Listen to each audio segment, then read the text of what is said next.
Kopi, salah satu minuman paling populer di dunia. Kini, kopi bukan sekedar penghilang rasa kantuk. Kopi adalah bagian dari gaya hidup dan sarana bersosialisasi.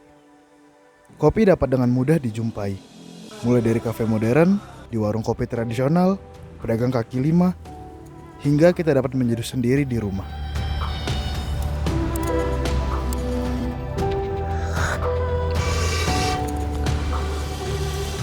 Kopi Gayo merupakan salah satu varian kopi spesialty paling populer di Indonesia. Tumbuh subur di wilayah dataran tinggi Gayo, bagian tengah Provinsi Aceh yang mencakup wilayah Kabupaten Bener Meriah, Aceh Tengah, serta Gayo Luwes.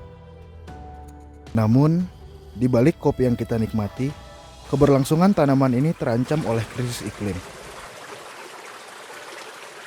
Selain menyebabkan kerusakan pada tanaman dan terganggunya proses pasca panen, krisis iklim juga berdampak pada penurunan produktivitas dan kualitas rasa kopi.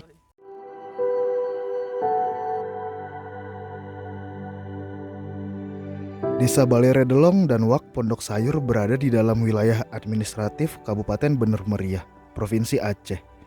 Kedua desa ini merupakan penghasil kopi Gayo. Terletak pada ketinggian 1.300 mdpl, dengan tanah subur dan iklim sejuk, kawasan ini ideal untuk menghasilkan kopi berkualitas tinggi.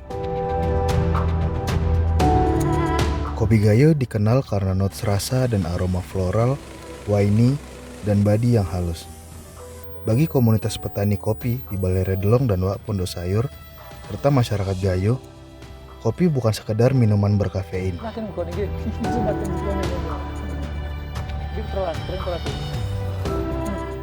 Kopi ini semenjak kolonial Belanda, dia yang bawa bibit ke sini.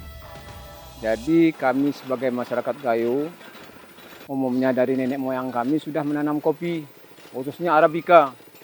Komoditi kopi ini fungsinya sangat bermakna sekali bagi masyarakat Gayo, terutama untuk menunjang ekonomi, baik dari biaya sehari-hari, untuk keperluan sekolah, dan lain-lain.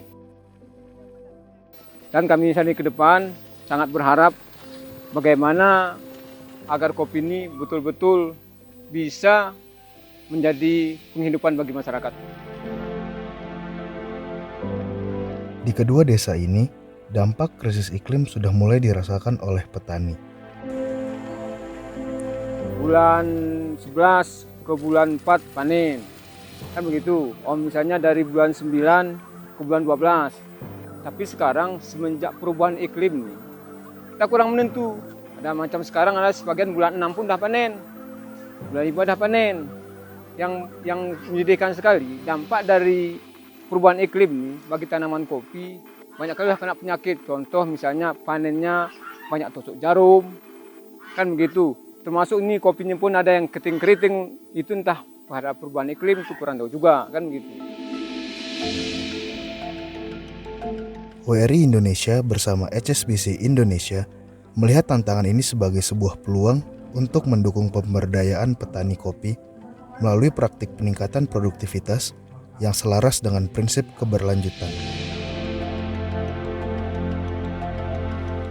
Memasuki masa panen seperti saat ini, setiap paginya, Hidayat dan ratusan petani kopi dari desa Baleredelong dan Wak Pondok Sayur berangkat menuju kebun untuk memeriksa dan memetik ceri merah yang sudah matang.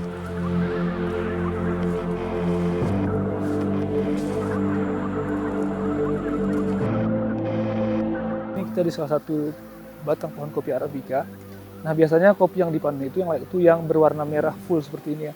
Kenapa kita pilih yang merah? Karena merah ini kan sudah mengandung lendir dia di dalam kopinya. Sehingga pas proses pulper gampang memisahkan antara biji dan kulit-kulitnya.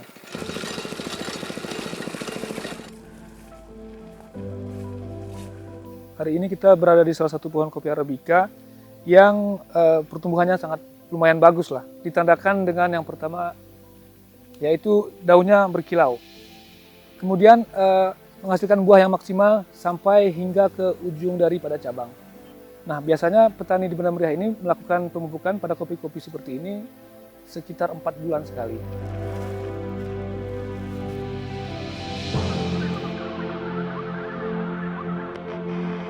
Jadi salah satu upaya yang kita dorong terhadap pertanian di landscape Balai Redlong ini adalah pertanian yang memang ramah lingkungan ya. Artinya pertanian organik. Salah satu penyebab penurunan produktivitas adalah disebabkan juga oleh penggunaan kimia yang terlalu berlebihan. Nah, salah satu upaya kami di dalam pendekatan ini adalah bagaimana petani kita perkenalkan dengan prinsip budidaya kopi yang memang bersistem agroforestry, ya, pertanian berkelanjutan dan peningkatan pemahaman terkait good agricultural practice.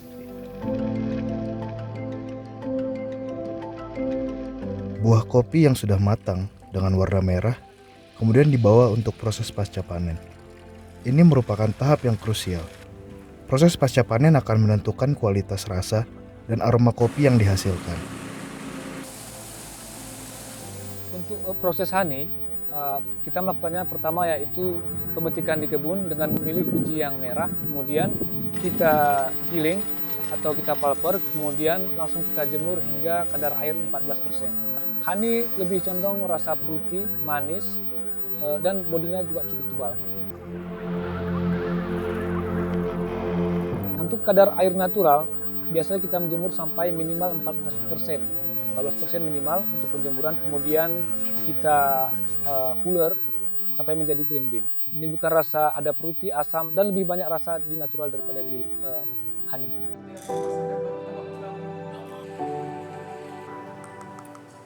Yang dimana kopi yang kita cupping ini adalah kopi di seputaran daerah Balai Redlong yang kita acak dari beberapa wilayah kebun di sini. Ada full wash, ada honey, dan ada natural. Setelah kawan-kawan cicipin semua, kawan cupping semua, di antara rasa ini memang yang menonjol itu di naturalnya karena ada banyak varian rasa ya. Nah, jadi harapan kami yaitu terkait promosi ya, tentunya kita ingin tidak hanya dikenal di lokal saja, tentunya dari proses specialty atau honey dan natural dan banyak lagi. Nah, itu tentunya bisa kita angkatlah ke nasional atau internasional tentunya. Harapan dari inisiatif ini sederhana. Kopi dari desa Balai Redlong dan Wak Pondosayur dapat dikenal lebih luas. Bukan hanya di pasar lokal, tapi juga sampai ke cangkir penikmat kopi di kota-kota besar.